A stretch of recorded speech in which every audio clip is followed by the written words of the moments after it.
Minyak atau BBM oleh pemerintah, harga sejumlah barang sembako di pasar tradisional Aceh Jaya juga ikut mengalami kenaikan. Ya, salah satunya komoditi cabai merah yang saat ini dijual dengan harga Rp110.000 per kilogram.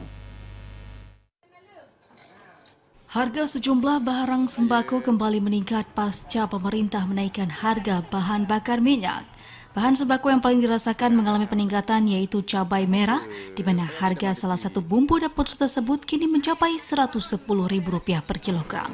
Harga cabai merah sebelumnya berkisar pada Rp10.000 per kilogram.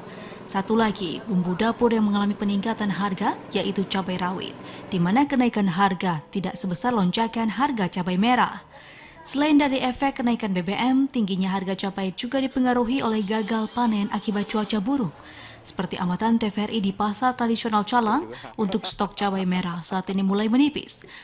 Bahkan di beberapa kios tidak ada dijual sama sekali karena tidak ada barang dari pihak pemasok.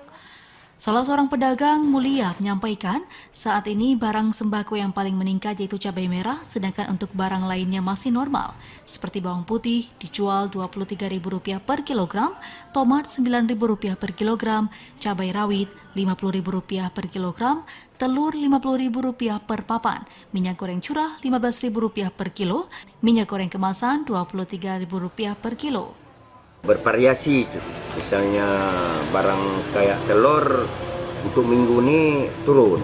Bawang kita bilang lumayan murah lah kita bilang.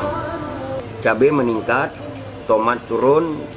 Para pedagang berharap walaupun harga bahan bakar minyak saat ini mengalami kenaikan, namun untuk harga barang sembako dapat kembali normal karena dengan meningkatnya harga sembako, khawatir daya beli masyarakat bisa menurun. Dari Aceh Jaya, Musliadi, TVRI Aceh melaporkan.